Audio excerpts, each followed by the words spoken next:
For as long as I remember, food used to be my coping mechanism. I recall the days that I would get a bad grade in school or be told off by a teacher, and I'd come home, head straight to the sweet cupboard and grab the chocolate cake and cry while eating it. And at that time, I just didn't have the level of self-awareness that I do now, that food wasn't solving the problem, it was only masking the emotions that were coming up to surface. But this vicious cycle of emotional eating continued into my 20s. There has been so many afternoons where I'd come home after a taxing and mentally or physically exhausting day, and I would head to the kitchen and eat cereal straight out of the cereal bag or scoop Nutella out of the jar, and I would eat to the point that I would feel disgusted with myself. And for so long I was really embarrassed to share this, especially when I was in the thick of my fitness era and tied so much of my identity and self-worth to how lean I was, how disciplined I was, and how on point my diet looked. So that anytime I felt like really out of control,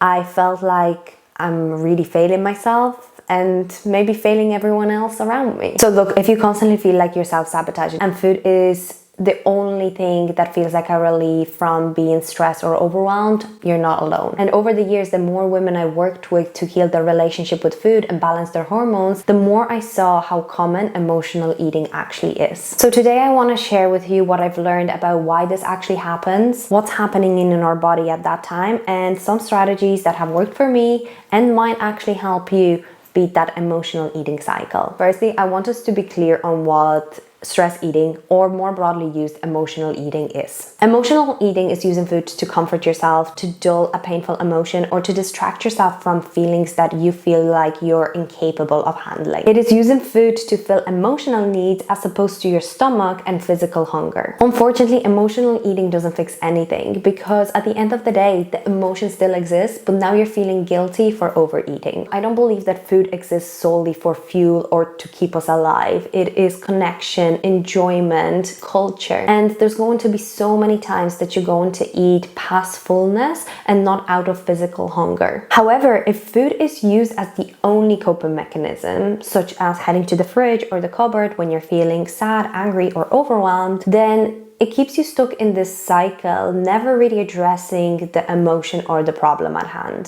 When I learned what drives emotional eating, I stopped blaming myself. I stopped thinking that I'm broken and there's nothing that I can do about it, because that's not the case at all. So let's have a look at what is happening in our brain and body when we stress eat. When we are stressed, the body releases cortisol. This is our main stress hormone. Cortisol drives appetite. At the same time, the brain is looking for quick dopamine, because we don't like sitting in discomfort. And what gives a quick dopamine hit? Sugar and carbs. Cortisol also makes blood sugar a little unstable. And when blood sugar drops, we're feeling irritable, anxious, and hungry. And yes, even if you just eat it. At this point, you might be wondering, okay, so if I'm biologically driven to eat not only more, but also more of the foods that are highly palatable and lead me to overeat, does that mean that I can never break the cycle unless I get rid of all the stress?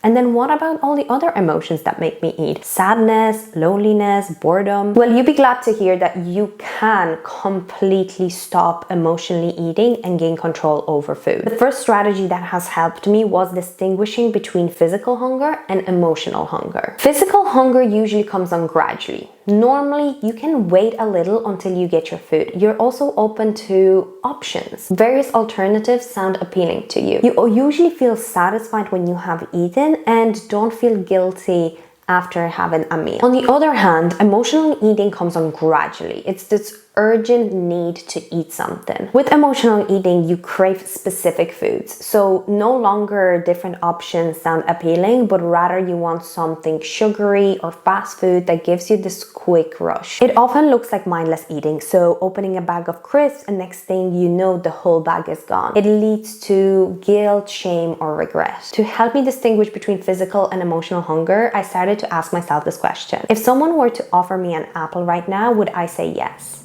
If the answer is no, then I wasn't physically hungry. There was something else that I was trying to deal with. Another strategy that helped me with stress eating was creating an alternative toolbox. The reality was that I was stress eating because I had no tools to deal with the stress in my life. Using food to cope with it was all I knew since I was about 12. So all this time I was trying to address the eating rather than addressing why I was stressed in the first place, and it never worked. I needed to get really honest with myself about this, so I started to keep a little journal on the notes app on my phone, and it wasn't any like obsessive food diary, but it was a journal just to gain more awareness of what is happening and what is actually driving the stress eating for me. And I noticed a couple of interesting observations. The stress eating was happening for me when I just got home from work. So that transition period of getting in the door and then letting my guard down. It was on Sunday evenings when I was anxious about the anticipation of how much I have to do the following week. It was after any kind of conflict or difficult situation, and when I was procrastinating on something that I didn't want to do or something that was quite challenging for and required a lot of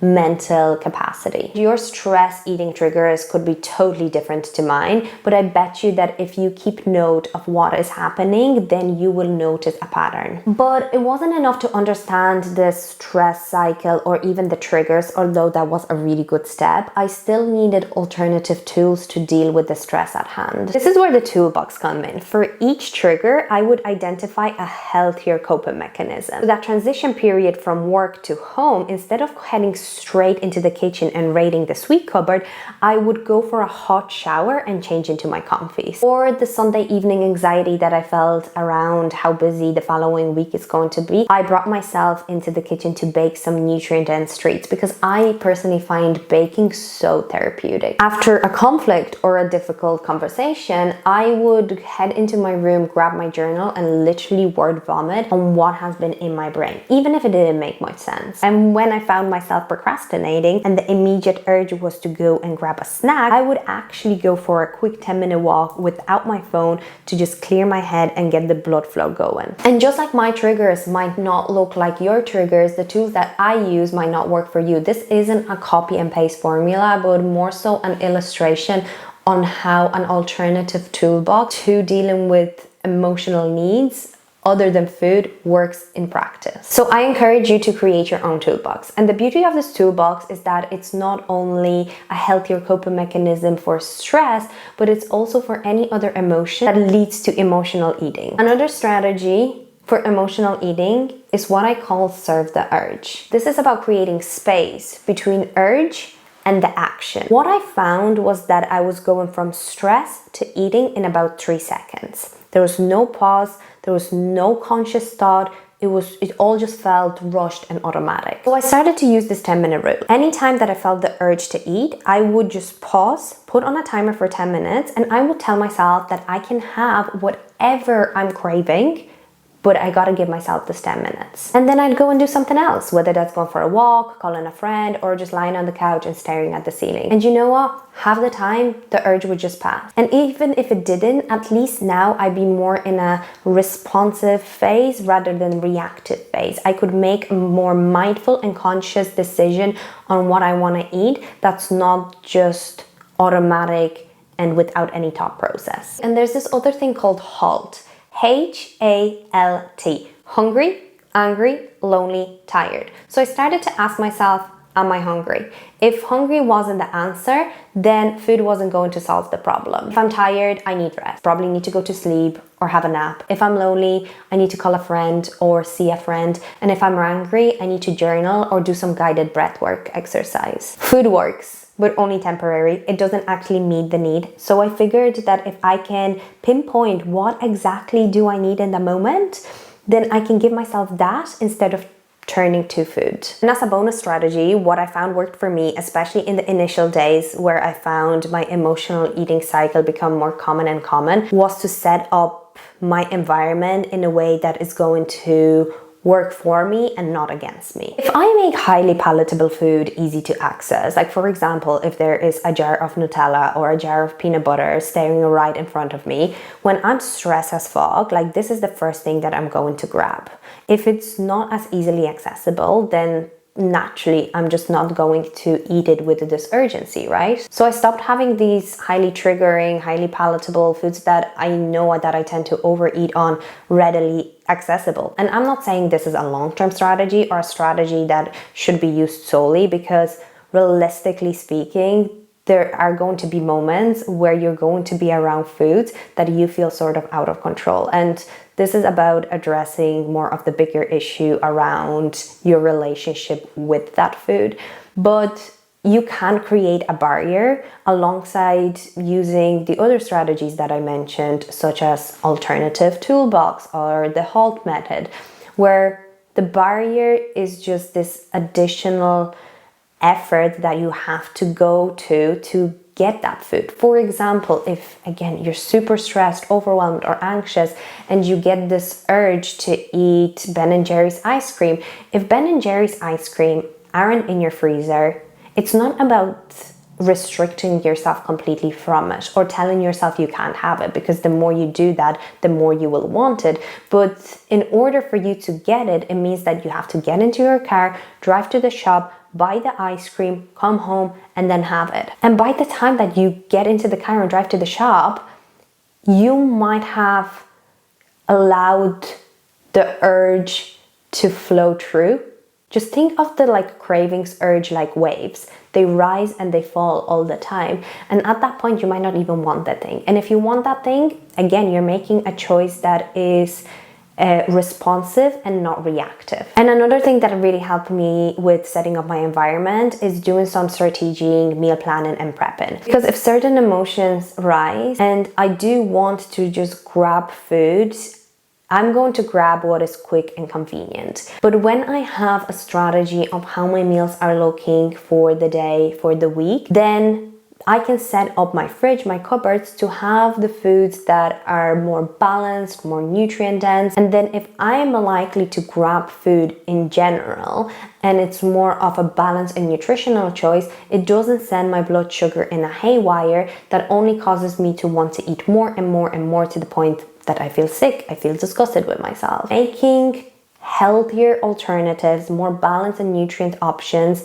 the convenient and easy option just works in your favor, essentially. And look, I'm not saying I'm perfect. Of course, there's days where I'm so stressed and I forget to utilize the tools and still eat the thing. But now I approach it with so much self-awareness and stop attaching guilt and shame to it. I know what is happening, I understand it, and I know how to move forward with that and apply the tools that I have when it does arise again. If you found this video helpful, you can save it so you can come back to it whenever you need it. And if you enjoy this type of content, informational, science-backed, and practical, then hit the subscribe button, because I share videos like this every single week. Thank you so much for watching. I will see you in the next video.